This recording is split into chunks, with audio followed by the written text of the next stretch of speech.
Gawa naman tayo ng masarap na date bar mga palangga. Tinanggalan ko ng buto ang tamar at nilagyan ng mainit na tubig sa sinalang sa mahinang apoy.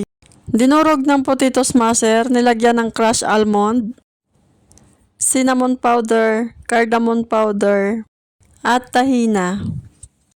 Hinalo ng maigi at sinit aside. Din gawa naman tayo ng cookie dough.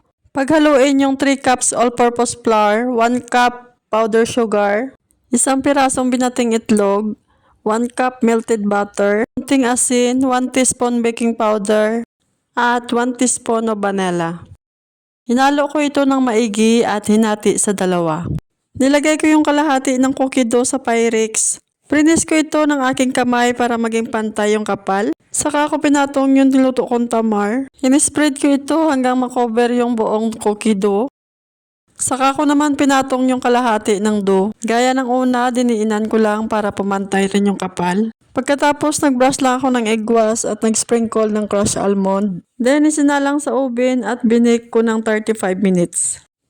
After 35 minutes, tinanggal ko lang sa oven at in-slice. Then ready to serve na itong mga langga. Maraming salamat sa panonood.